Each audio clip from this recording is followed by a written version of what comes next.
Inicial de esta parte importante del manejo oncológico, definida por la OMS en el año 1990, la definió como un cuidado total activo de los pacientes cuya enfermedad no responde a un tratamiento curativo. Hacía énfasis especial en el control del dolor y otros síntomas de problemas no solamente físicos, sino también psicológicos, sociales y espirituales.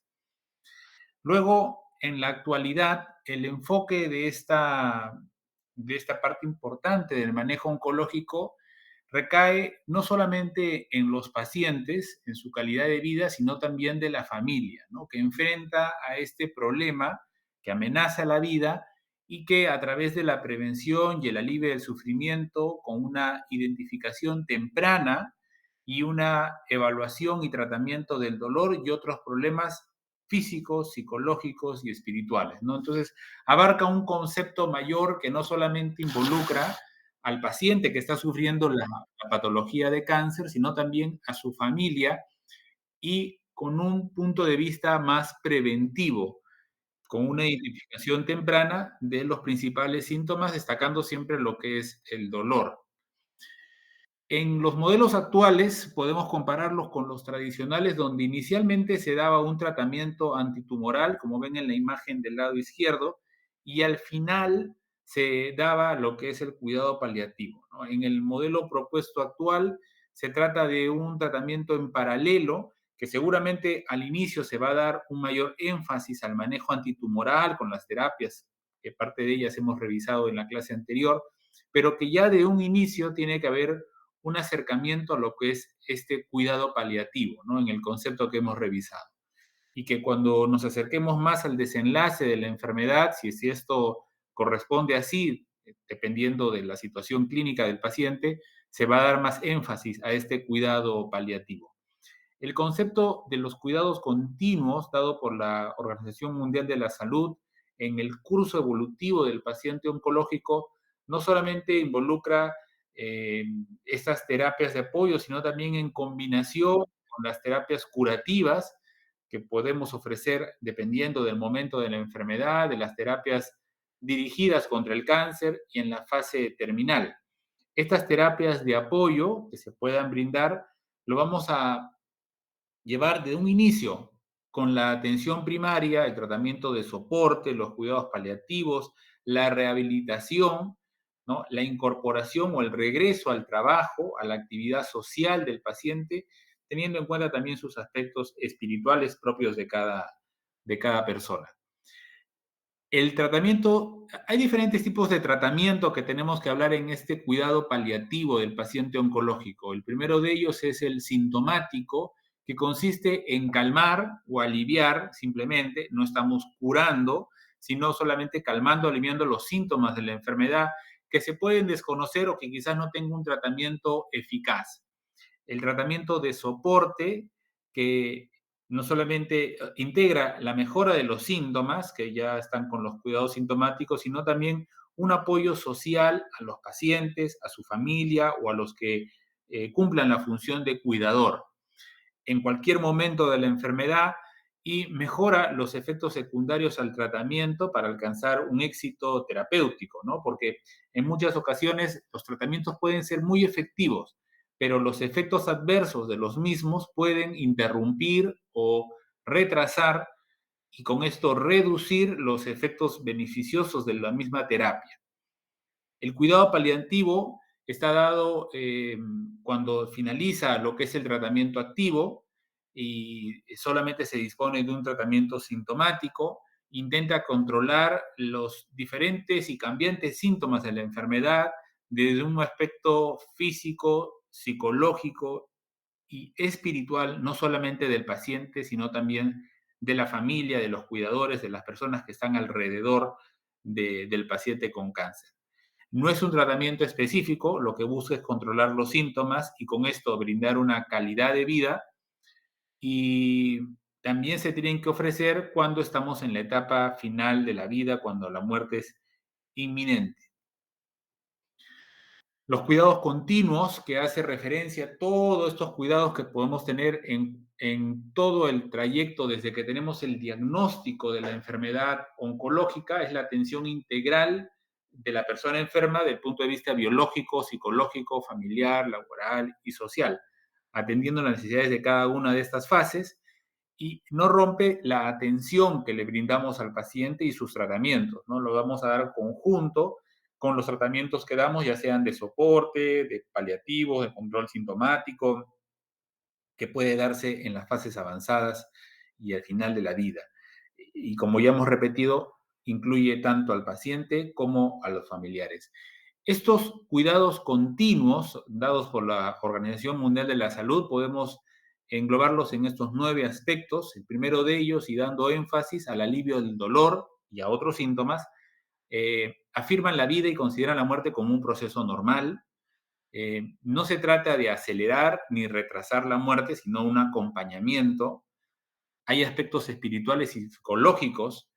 eh, También se recomienda vivir tan activamente como le sea posible al paciente hasta el final, hasta su muerte, ayudar a la familia a adaptarse a la enfermedad y también al momento del duelo.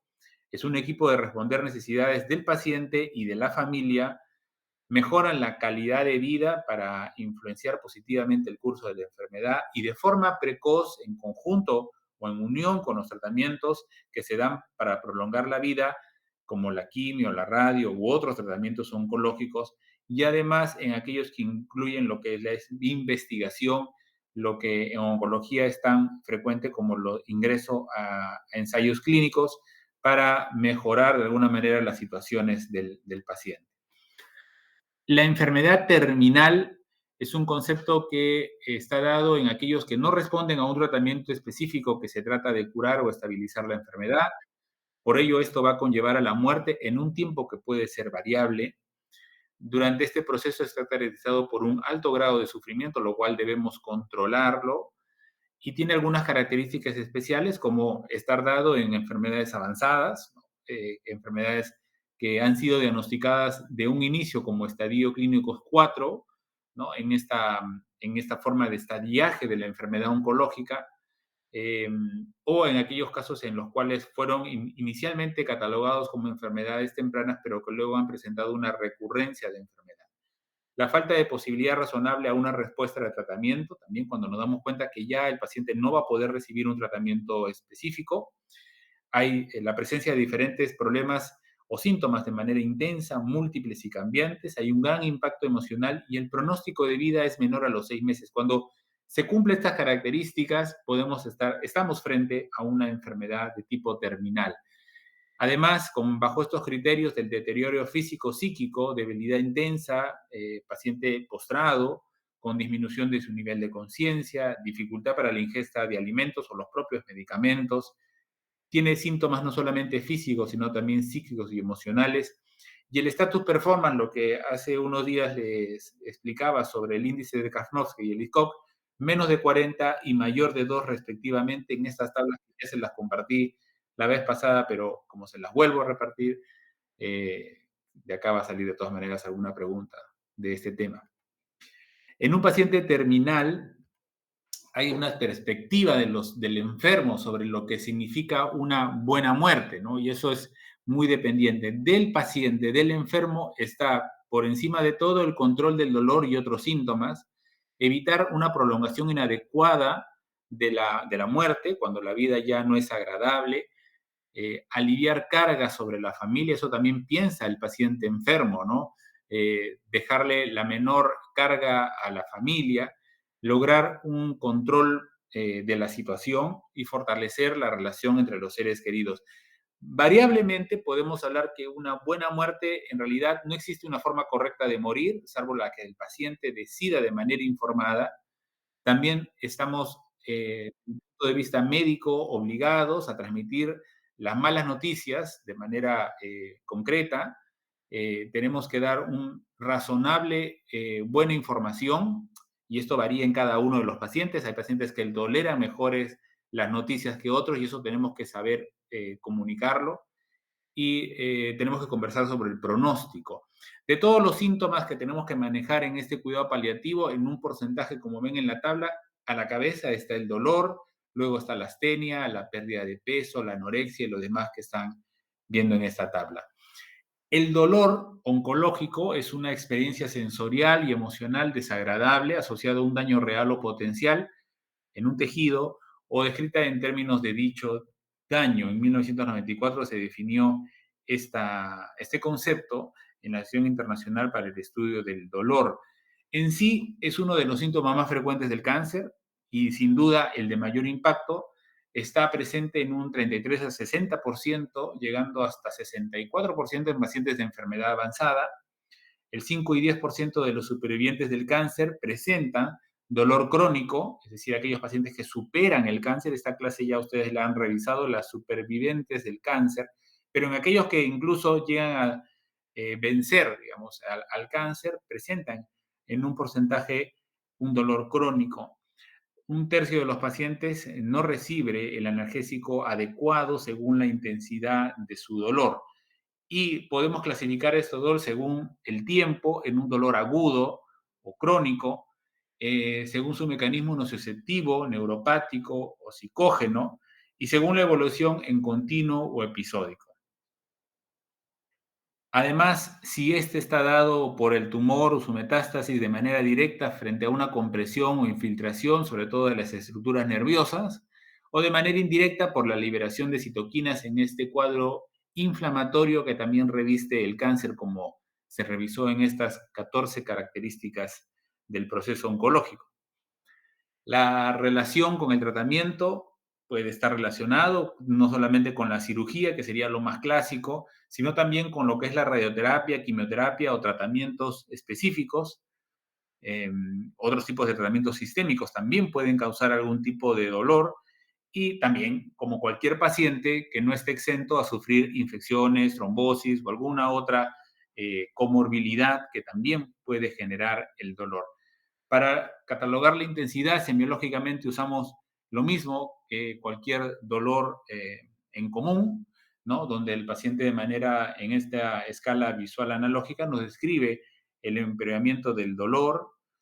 Además, hay cuestionarios que nos permiten evaluar de manera más certera, mediante estas preguntas, el grado del dolor, ¿no? Para poder aplicar un tratamiento más efectivo y en las últimas 24 horas, si es que esto se presenta, valorar la intensidad, el perfil, los encadenantes, la calidad, la cualidad, perdón, del dolor, ¿no? Estas características para definirlo en asociativo, somático, visceral o neuropático, y con eso poder aplicar un tratamiento más acorde y no solamente de manera médica o terapéutica, sino también de una forma psicológica mediante los gestos y conductas del paciente, para de esta forma también repercutir en la parte psicológica y social, que también eso ayuda al manejo del dolor.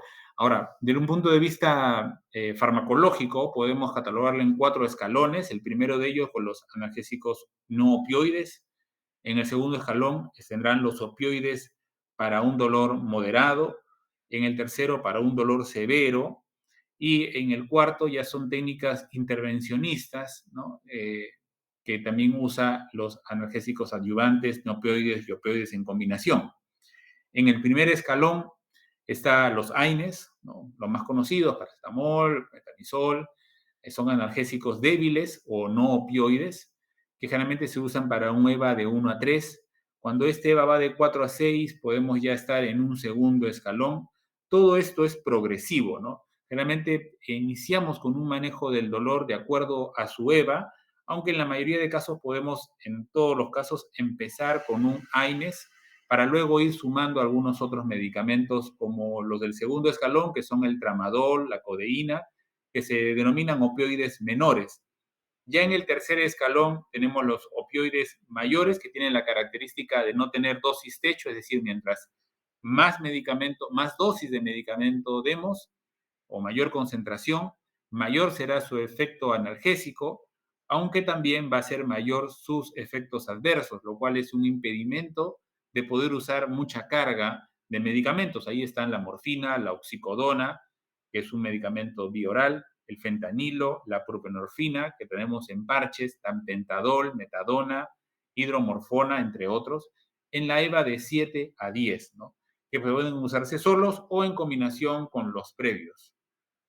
Es importante tener este cuadro o esta tabla de equianalgesia para pasar de un medicamento, generalmente un opioide, entre los opioides menores o mayores, dependiendo del manejo del dolor, para tener exactamente la dosis con la cual vamos a eh, pasar de medicamento, ¿no? A veces esto no solamente es por una progresión del dolor, sino que también tiene que ver con la disponibilidad de la medicación y con la recepción del medicamento por el paciente. El acceso también es importante, ya sea oral o endovenoso, subcutáneo. Todo eso tiene que evaluarse en un paciente para poder pasar de un medicamento a otro. Y hasta acá es la primera parte de la clase. No sé si tienen alguna duda